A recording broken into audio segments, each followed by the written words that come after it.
नमस्कार। जय हिंद, जय श्री राम दोस्तों। शिवम चौधरी ऑफिशियल में आप सबका स्वागत है। आगे बढ़ने से पहले आप सबसे रिक्वेस्ट है, वीडियो को लाइक कीजिए, चैनल को सब्सक्राइब कीजिए और शेयर करना मत भूलिएगा। किसी भी युद्ध में सबसे बड़ा हथियार गोला बारूद नहीं होता, उससे भी एक बड़ा हथियार होता है, वो है डिसेप्शन। कि आप किस तरीके से अपने दुश्मन को मूर्ख बनाते हैं, वो सबसे बड़ा हथियार है। द्वितीय विश्व युद्ध के दौरान ब्रिटिश आर्मी ने एक पूरी की पूरी फौज खड़ी की। अगर नाजी ऊपर से देखते थे, उन्हें ऐसा लगता था कि प्लेन, टैंक, फौजी बहुत कुछ खड़ा है नीचे, लेकिन दरअसल वो इन्फ्लेटेड गुब्बारे थे। ऊपर से ऐसा लगता था कि भैया पूरी फौज खड़ी है, उन्होंने उसके ऊपर बमबारी की, लेकिन असल में अटैक कहीं और से हुआ। यह युद्ध के दौरान का डिसेप्शन है। कुछ ऐसा ही भारत ने ऑपरेशन सिंदूर के दौरान भी किया था, पाकिस्तानियों को बेवकूफ बनाने के लिए। लेकिन ये वो डिसेप्शन है जो युद्ध के दौरान होता है। लेकिन युद्ध से पहले भारत जिस डिसेप्शन का खेल खेल रहा है, उसी की बानगी है कल का राजनाथ सिंह जी का बयान। कैसे है वो डिसेप्शन, उसकी बात होगी। प्लस बात होगी कि सिलीगुड़ी कॉरिडोर में क्या चल रहा है, क्योंकि वहां जिस तरीके से भारत की तरफ से सीक्रेट मीटिंग्स हो रही हैं, उसे जानबूझ के लीक किया जा रहा है। और बांग्लादेश की साइड आईएसआई क्या कर रही है, उसके ऊपर बात होगी। और तीसरी महत्वपूर्ण बात कि फ्रेंच एनालिस्ट क्या कह रहे हैं कि अगर इस बार युद्ध हुआ तो भारत क्या करने जा रहा है। इन तीनों पर चर्चा होगी। पहले राजनाथ सिंह जी के बयान के ऊपर। पिछले कुछ समय में भारत की तरफ से 4 बड़े बयान आए हैं। पहला, जनरल उपेंद्र त्रिवेदी जी का। उन्होंने क्या कहा, land is the currency of victory. यानी कि जब तक पाकिस्तान को जमीन की चोट नहीं होगी, जब तक पाकिस्तान अपनी जमीन नहीं हारेगा, तब तक वो हार को हार नहीं मानेगा। क्योंकि वो 65 को हार नहीं मानता, वो 48 को हार नहीं मानता, वो 99 को नहीं मानता। हाँ, बस 71 पे चुप रह जाता है, क्योंकि वहां फिजिकली आप वेरीफाई कर सकते हैं कि भैया तुम्हारा जमीन का टुकड़ा तुमने खोया है। उसके बाद लेफ्टिनेंट जनरल मनोज कुमार जी का बयान आता है, जो वेस्टर्न कमांड के जीओसी हैं, कि भैया जो लड़ाई होगी वो मल्टी डोमेन होगी। Biological, chemical, electronic warfare, army, navy, air force, satellite, हर कोई उसमें इन्वॉल्व होगा। लेकिन जब तक जो दुश्मन है उसको जमीन की चोट नहीं होगी, तब तक वो हार नहीं मानेगा।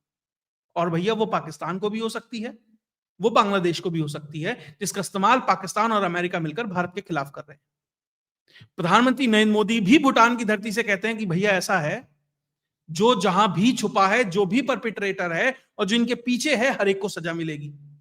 और उसके बाद राजनाथ सिंह जी का लेटेस्ट बयान। और ऐसा लग रहा है कि राजनाथ सिंह जी ने तो जिम्मेदारी उठा ली है कि भैया सिंध का मोर्चा तो मेरे सौजन्य से ही खुलेगा, क्योंकि पहले भी वो सर क्रीक की बात कर चुके हैं। और अभी भी एक सिंधियों के कार्यक्रम में बोलते हुए राजनाथ सिंह जी ने लाल कृष्ण आडवाणी जी के बुक का हवाला देते हुए कहा कि भैया हिस्टोरिकली वो हमारा ही पार्ट था, और जो वहां नदी थी, जो नदी है, सिंधु नदी है, उसे सिर्फ सिंधी नहीं, पूरी भारत का हर हिंदू बहुत पवित्र मानता है। और सीमाएं तो बदलती रहती हैं, सीमाओं का क्या है, फिर बदल जाएगी, शायद सिंधु देश वापस से भारत आ जाए। देखिए, ऐसा नहीं था कि एक राजनेता ने पब्लिक देखी और वो खुश हो गया, उसने भावनाओं में आके ये बात कह दी। नहीं, जिस तरह का एनवायरमेंट है, जिस पद पर अभी राजनाथ सिंह जी हैं, ये भी एक डिसेप्शन का खेल है। आप ये मत पता लगने दो कि आपकी प्रायोरिटी क्या है। आपके लिए सिंध प्रायोरिटी है, आपके लिए पीओके प्रायोरिटी है, आपके लिए क्या वो जो सकरगढ़ का बल्ज है वो प्रायोरिटी है, आप बांग्लादेश में चिकनेक्स में कुछ करेंगे, आप चिटगांव में कुछ करेंगे, आप बांग्लादेश वेस्ट बंगाल से, आप पता मत लगने दीजिए। 4 आदमी, 4 अलग तरह के बयान, 4 अलग दिशाओं में। अब पाकिस्तान हो या बांग्लादेश हो, उसे ये नहीं पता कि मैं कहां कंसेंट्रेटेड एफर्ट करूं। उसकी वजह से जो उसके रिसोर्सेज हैं वो एक्सटेंड होंगे। अब पाकिस्तान के लिए क्या है कि पाकिस्तान को उतना ही खतरा उस सिंध में है जितना खतरा शायद उसे पीओके में हो सकता है, जितना पंजाब की साइड से हो सकता है, जितना राजस्थान की साइड से हो सकता है। तो उसे अपनी पूरी बॉर्डर के ऊपर अपने रिसोर्सेज को एक्सटेंड करना पड़ेगा, क्योंकि भारत तो कह रहा है भैया सिंध में सीधी लाइन खींच देंगे, पीओके अंदर ले लेंगे। मतलब पाकिस्तान को यह नहीं पता ना कि कहां से होगा। अभी तक तो यह था कि ठीक है, एक बोन ऑफ कंटेंशन क्या है, कश्मीर है, यहां तक ही कॉन्फ्लिक्ट एक तरीके से रेस्ट्रिक्टेड रहेगी। लेकिन अब तो हमने पूरा का पूरा थिएटर ही खोल दिया कि भैया हमें भी नहीं पता कहां से होगा, जिस दिन मन आएगा, जहां से होगा, जहां से स्ट्रेटेजी बनेगी, हम तो वहां से घुस जाएंगे। इसलिए उस कॉन्टेक्स्ट में देखें तो राजनाथ सिंह जी का बयान बहुत महत्वपूर्ण है। और अगर पाकिस्तान अपने यहां रिसोर्सेज एक्सटेंड करता है अलोंग द बॉर्डर, ऊपर से नीचे तक, फ्रॉम नॉर्थ टू साउथ, क्या उसके पास इतने संसाधन हैं? हर साल लगभग एक ब्रिगेड के लगभग तो अपने सैनिक खो रहा है। ऊपर से उधर से जो ये अफगानी है ये लगे हुए हैं। इधर से भारत ने पूरी सीमा खोल दी है कि भैया हर फ्रंट हमारे लिए खुला है, हम कहीं से भी आ सकते हैं। और पाकिस्तान के अंदर जिस तरह के डेटोनेशन हो रहे हैं, जिस तरह के सुसाइड बॉम्बिंग हो रहे हैं, आज भी हुआ है पेशावर के अंदर, जो एफसी का हेडक्वार्टर है उसके ऊपर लगभग 20 से ज्यादा लोग अब तक मर चुके हैं, और शायद हॉस्टेज सिचुएशन भी है अंदर। वो जो फिदाइन है वो घुस गए हैं, तो वो संभालेंगे। तो आपने उन्हें ऑन द टो रखा है कुछ और इसमें एक और डिसेप्शन है। वो डिसेप्शन ये है कि भैया अभी जो रिपोर्ट आ रही है, और ये मैं नहीं कह रहा, ये इसाक डार कह रहा है, पाकिस्तान का ही है ना, वहीं का मंत्री है, वो ये कह रहा है कि जिस तरीके से भारत ने पानी रोका है उसकी वजह से मात्र 30 दिन का पानी पाकिस्तान के अंदर है। यानी पाकिस्तान के अंदर इंडस वाटर की वजह से जो हमने ट्रीटी को एबियंस में डाला है, पानी की भारी किल्लत हो गई। और भारत ने ज्यादा कुछ नहीं किया, अपने कुछ डैम थे उसमें सिल्टिंग कम कर दी है, थोड़े बहुत प्रोजेक्ट बढ़ा दिए हैं, एक दो नहरें खोल दी हैं, इतना ही किया, अभी ज्यादा कुछ किया नहीं है। और उसी की वजह से 30% मात्र 30 दिन का पानी है जो पाकिस्तान के अंदर बचा है। और पाकिस्तान के अंदर आप ये प्रोजेक्ट चला रहे हैं कि चोलिस्तान के डेजर्ट में आप पानी ले जाएंगे, वहां पे गोभी उगाएंगे, फूल पत्तियां और सब्जियां उगाएंगे सऊदियों के लिए, तो सिंधियों के लिए तो पानी बचेगा नहीं। यानी कि जो पाकिस्तान के अंदर जो अंदरूनी हालात हैं, उनकी जो प्रॉब्लम है, आप उसको और पोक कर रहे हैं, उंगली कर रहे हैं कि देखो भारत में आ जाओ सिंधियों, भारत के दरवाजे खुले हैं, आपको तो पानी भी नहीं मिल रहा, आपको प्रॉपर रिप्रेजेंटेशन भी नहीं मिलता, पंजाबी आपके साथ नहीं है।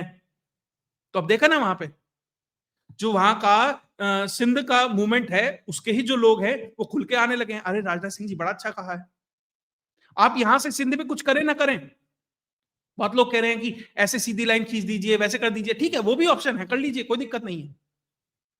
करेंगे नहीं करेंगे वो अलग चीज है, लेकिन आपने उसके घर के अंदर जो वो जगह है उसके अंदर आप आग लगा रहे हैं बिना डायरेक्टली इन्वॉल्व हुए। तो ये भी एक डिसेप्शन है, ये भी एक तरीका है आप किस तरीके से जो दुश्मन है उसको अंदर से ही कमजोर करें, ताकि वहां के लोगों के अंदर से ये चीजें उठे और वो विद्रोह जो है इस पंजाबी फौज के खिलाफ वो खड़ा हो। तो उसके लिए भी आप जो ये मैसेजिंग कर रहे हैं ये बहुत इंपॉर्टेंट है। खैर भारत सिंध में जाएगा, पीओके में जाएगा, कहां जाएगा, जाएगा नहीं जाएगा, कब जाएगा, वो एक अलग विषय है। और मुझे लगता है कि आज की स्थिति में फिलहाल सरकार भी उस पर मंथन ही कर रही है, अब सारे ऑप्शन वेइंग कर रही है। अगर कोई ये कहता है मुझे पता है कि भारत क्या करने वाला है, तो निश्चित तौर पर वो झूठ बोल रहा है। कौन क्या करने वाला है ये कोई गारंटी नहीं है। लेकिन जो बांग्लादेश के बॉर्डर पे हो रहा है वो भी बड़ा इंटरेस्टिंग है। दरअसल बांग्लादेश का जो बॉर्डर है, जो सिलीगुड़ी कॉरिडोर है मात्र 22 किलोमीटर का, जो चिकन स्नैक है, वहां पर एक बहुत बड़ी बैठक हुई है भारत की तरफ से। और वो एक हाई लेवल, जो से नाम दिया गया है high level state subsidiary multi agency, जो ये मीटिंग है उसकी मीटिंग है। यानी बहुत सारी एजेंसीज, या कहें लगभग सारी एजेंसीज उसके अंदर थी। उसके अंदर जो सेंट्रल आईबी है, जो पूरे देश में इंटेलिजेंस ब्यूरो है, उसका जो दफ्तर है उसके अंदर ये मीटिंग होती है। और उसमें कौन कौन सी एजेंसीज थी? CISF, BSF, RPF, SSB, ITBP, Indian military, Indian air force, central roads authority, military police, Asian highway authority, army intelligence, state police investigation intelligence department, GRP. कौन सा संस्थान है जो रह गया है? हर एजेंसी की वहां पर मीटिंग थी। और ध्यान दीजिएगा, ये बहुत ही एक तरीके से सीक्रेट मीटिंग थी। अंदर क्या हुआ, क्या उसका एक तरीके से इंटेंशन था, किस विषय के ऊपर हुई, कोई जानकारी नहीं है। कोई मिनट्स ऑफ मीटिंग सार्वजनिक नहीं की गई है। लेकिन ये खबर इंटेंशनली लीक की गई है कि इस कॉरिडोर के अंदर एक बड़ी मीटिंग है। बहुत एक दो छोटे आउटलेट्स ने छापी है, और सबसे पहले एक वीडियो सामने आती है, जब कुछ अधिकारी निकल रहे होते हैं और जा रहे होते हैं, तो उसकी एक वीडियो जानबूझकर लीक की जाती है।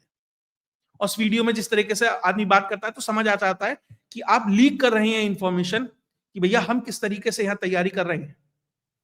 और वहां पर ये मीटिंग हुई है, शायद मुझे ये समझ नहीं आता कि इससे पहले कब इतनी बड़ी मीटिंग, इतनी सारी एजेंसीज की मीटिंग इस प्रॉपर एरिया के अंदर हुई है, क्योंकि इस एरिया को लेकर जिस तरीके से इंटेलिजेंस सामने आ रही है, पाकिस्तान इस्तेमाल करना चाह रहा है जो बांग्लादेशी मिलिशिया है उसका इस चिकन स्नैक कॉरिडोर के अंदर, कि यहां पर वो कुछ मिस एडवेंचर करे। लेकिन भारत की तैयारी भी यहां पूर्ण रूप से है। अब एक बार थोड़ा मैप से समझ लें।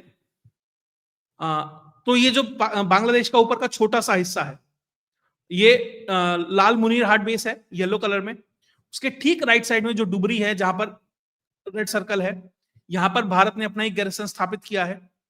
जो लेफ्ट साइड है उसमें किशनगंज है, वहां पर एक किया है, और किशनगंज से ठीक ऊपर चोपटा है, वहां पर भी एक अपना गैरिसन स्थापित किया है। यानी 3 गैरिसन भारत ऑलरेडी यहां पर स्थापित किया है। अभी प्रायोरिटी पर हासीमारा एयरबेस है, उसके ऊपर हमने रफाल है, S-400 हमारे पास है, और इसी सिलीगुड़ी कॉरिडोर में ट्राई शक्ति कॉर्प्स हमने यहाँ पे स्थापित की हुई है, और यहां पर हमने एक मिलिट्री एक्सरसाइज ऑलरेडी कर चुके हैं।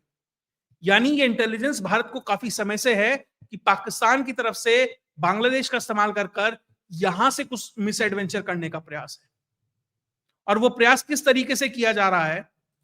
वो इस तरीके से किया जा रहा है कि दरअसल 6 अक्टूबर को जो पाकिस्तान का रिटायर्ड लेफ्टिनेंट जनरल है तबस्सुम हबीब, जिसका पासपोर्ट नंबर है CL60388800, वो बांग्लादेश पहुंचता है और वहां पर बहुत सारे जो मिलिटेंट ग्रुप्स हैं उनसे वो मुलाकात करता है। और ये वो सारी जानकारी है जो पब्लिक डोमेन में है, और जो बांग्लादेश का अखबार है न्यूज ब्लिट्ज करके, उसमें वो ऑलरेडी ये सब कुछ छपा हुआ है। तो वहां पर जितने भी बांग्लादेशी मिलिशिया हैं उनसे उसने मुलाकात की, और खासकर उसने मुलाकात की अंसारुल इस्लाम के जो एक तरीके से उसे चलाता है जसीमुद्दीन रहमानी से। यही वो जसीमुद्दीन रहमानी है जिसे आते ही सबसे पहले मोहम्मद यूनुस ने छोड़ा था, और भारत का एक तरीके से कह सकते हैं मोस्ट वांटेड है इन बांग्लादेश। तो उससे इस हबीब की मुलाकात होती है, और ये हबीब 19 तारीख को बांग्लादेश छोड़ के चला जाता है। मतलब बहुत सारे लोगों से मुलाकात हुई, इनसे भी हुई। उसके अलावा 8 ISI के जो एजेंट्स हैं वो सिलीगुड़ी कॉरिडोर के बहुत पास जाते हैं, वहां पे प्राइवेट हेलीकॉप्टर सर्विसेज जो हैं उनको हायर करते हैं, और एक तरीके से मात्र सर्वेलांस नहीं करते, कि ये नहीं कि हेलीकॉप्टर में बैठ के देख रहे हैं क्या क्या तैयारियां क्या है। एक तरीके से वो ऑपरेशनल रेडीनेस में है कि कुछ करना है, किसी को एक्टिवेट करना है, किसी मिलिशिया को कोई ऑर्डर देना है, वो ऑलरेडी उस ऑपरेशनल फॉर्म में वहां पर हैं। उसके बाद ये सब चल रहा है वहां पर। और यही नहीं, वो जो कोसबा डिस्ट्रिक्ट है उसके अंदर जो भारत के अंदर जो एक तरीके से कह सकते हैं जो मिलिशिया है, उनसे भी कांटेक्ट करने का प्रयास किया है कि इधर से भी कुछ किया जाए और उधर से भी कुछ किया जाए। यानी भारत के पक्ष तरफ भी कुछ रह रहे होंगे तो उनको भी एक्टिवेट करने का प्रयास है। और तीसरा, असद मोहम्मद एक्स पार्लियामेंटेरियन है पाकिस्तान का, और शाहबाज हुमायरा ये एडवाइजर हैं प्राइम मिनिस्टर पाकिस्तान, ये भी बांग्लादेश पहुंचे हैं, ये भी वहां के लोगों से मुलाकात कर रहे हैं। तो जिस तरीके से लगातार ISI एक्टिव है, ढाका में अपना सेल स्थापित कर लिया है, जिस तरीके से लगातार मूवमेंट हो रही है, कभी बांग्लादेश से कोई उधर जा रहा है, कभी उधर से कोई आ रहा है, जिस तरीके से मिलिट्री और इंटेलिजेंस के लेवल पर एक दूसरे से कोऑर्डिनेशन बढ़ रहा है, भारत इस चीज को समझ रहा है। इसलिए जो ये मीटिंग्स हैं ये की जा रही हैं। इसलिए भारत है डिसेप्शन का खेल खेल रहा है कि अगर आप हमें बांग्लादेश में इन्वॉल्व करना चाहते हैं, अगर आप चाहते हैं कि हम बांग्लादेश में उलझ जाए, वहां हमारा ध्यान भटकाना चाहते हैं, तो भैया हम एक नया मोर्चा सिंध की तरफ भी खोल सकते हैं। तो जो ये ग्रेट गेम चल रहा है ना डिसेप्शन का एक दूसरे के साथ, यहां से समझिए कि किस तरीके से स्थितियां पर्दे के पीछे किस लेवल पर चल रही हैं, कि हर एक के लिए कहीं ना कहीं कोई जाल बिछाना चाह रहा है, कोई चाल चल रहा है, और कौन किसको बेहतर तरीके से जवाब देगा, खैर ये तो समय बताएगा। लेकिन हाँ, भारत की कैपेबिलिटीज कहीं हद तक बेहतर हैं, ये सबको पता है। उसके अलावा जो बांग्लादेश है उसने जो अपना लाल मुनीर हाट एयरबेस है उसकी सिक्योरिटी बढ़ा दी है, उसके जो हैंगर्स हैं उसको और मजबूत कर रहा है, जो फ्लड लाइट्स हैं उसको बेहतर कर रहा है। यानी उसे ये डर है, या हो सकता है कि यहां से वो ऑपरेशंस लॉन्च करने का प्रयास किया जाए, कि कोई ड्रोन अटैक करना है, कुछ करना है, वो करने का प्रयास हो सकता है। और उसे ये भी डर हो सकता है कि भारत कुछ काउंटर ऑपरेशन कर सकता है, तो वहां भी सिक्योरिटी जो है, जो बांग्लादेश है, वो भी अपने एरिया की सिक्योरिटीज को एनहेंस कर रहा है। तो निश्चित तौर पर सिलीगुड़ी कॉरिडोर हो, पाकिस्तान का बॉर्डर हो, या दिल्ली में बैठा हुआ जो ब्रेन है भारत का, जो डिसेप्शन कर रहा है, वो हो, तो तीनों ही मोर्चे पे जो गेम है वो ऑन है और फुल मोड पे है, और बहुत बेहतर तरीके से जवाब भी दिया जा रहा है, तैयारियां की जा रही हैं। बाकी आगे देखना है क्या होना है, क्या नहीं होना है। और ऑपरेशन सिंदूर आज शुरू होगा, कल होगा, देखिए मैं वापस बार बार कहता हूं, किसी को नहीं पता। और मेरे हिसाब से तो ऑपरेशन सिंदूर ऑलरेडी चालू है। अगर आप बांग्लादेशी भगा रहे हैं तो ऑपरेशन सिंदूर चालू है, नक्सलियों को पेल रहे हैं तो ऑपरेशन सिंदूर चालू है, अगर कंगलुओं को परेशानी हो रही है तो ऑपरेशन सिंदूर चालू है, वो ऑलरेडी है, स्टार्ट चल रहा है। इसके अलावा दो बहुत महत्वपूर्ण और चीजें की हैं भारत ने। भारत के जितने भी एयरपोर्ट्स हैं, मेजर एयरपोर्ट्स हैं, उनके ऊपर एंटी ड्रोन सिस्टम्स लगाए जा रहे हैं कि मान लीजिए वहां पर कोई ड्रोन अटैक ना हो जाए। क्योंकि जिस तरीके से खबर आ रही है कि जो हिजबुल मुजाहिदीन और ये सब ग्रुप्स हैं, जो ये आतंकी ग्रुप एक्टिवेट हैं मुनीर के कहने पर भारत के अंदर, वो शायद अभी खतरा टला नहीं है उस तरीके से। तो जो ड्रोन अटैक हैं उनकी संभावनाएं जताई जा रही हैं, क्योंकि एक पकड़ा भी गया था वानी वानी करके, वो यही कर रहा था, रॉकेट और ड्रोन्स तैयार कर रहा था हमला करने के लिए स्ट्रेटेजिक इंस्टॉलेशंस के ऊपर, लोकेशंस के ऊपर। तो जितने भी महत्वपूर्ण एयरपोर्ट्स हैं सबके ऊपर एंटी ड्रोन सिस्टम्स लगाए जा रहे हैं। और जितने भी भारत के पोर्ट्स हैं, लगभग 200 से ज्यादा पोर्ट हो गए हैं, अभी जो सरकारी थे उनके ऊपर तो थी, अब जो गैर सरकारी प्राइवेट हैं उनके ऊपर भी जो सीआईएसएफ है उसे प्राइमरी तौर पर यह जिम्मेदारी दी है कि आपको सिक्योरिटी प्रोवाइड करानी। यानी भारत के जितने भी स्ट्रेटेजिक पॉइंट्स हैं, पोर्ट है, एयरपोर्ट है, संभवतः आने वाले समय में जो रिफाइनरीज हैं, जो टेलीकम्युनिकेशन के सेंटर्स हैं, इस तरह की जो जगह है वहां पर भी सीआईएसएफ इंस्टॉल होंगी। तो भारत उसको भी अपनी उस स्ट्रेटेजिक लोकेशंस की जो सिक्योरिटी है उसको भी एनहेंस कर रहा है। क्योंकि आपने देखा जब रशिया और यूक्रेन की वॉर होती है तो वो एक दूसरे के जो स्ट्रेटेजिक एसेट्स है उनके ऊपर हमला करते हैं। वो ये कहते हैं भाई हमने आम आदमी को तो मारा ही नहीं है, हमने तो रिफाइनरी उड़ाई है रशिया की, या हमने तो फला पुल उड़ाया है। वो यही सब चीजें तो करते हैं। तो आने वाले समय को देखते हुए भारत इनकी सिक्योरिटी को भी बढ़ा रहा है।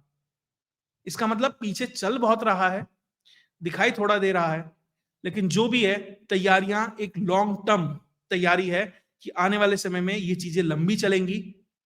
और अब देखना यह है कि पहले भारत और पाकिस्तान का फ्रंट खुलता है, भारत और बांग्लादेश का फ्रंट खुलता है, या हमसे पहले चाइना और ताइवान में कुछ हो जाता है। लेकिन यह निश्चित है कि आने वाले समय में एक नया फ्रंट इस दुनिया में निश्चित तौर पर खुलना है, निश्चित तौर पर एक नई कॉन्फ्लिक्ट जन्म लेनी है। अब यह देखना है कि पहले हम होंगे कि चाइना होंगे। अगर आपको ये विश्लेषण अच्छा लगा तो वीडियो को लाइक कीजिए, चैनल को सब्सक्राइब कीजिए और शेयर करना मत भूलिएगा। जय हिंद, जय भारत।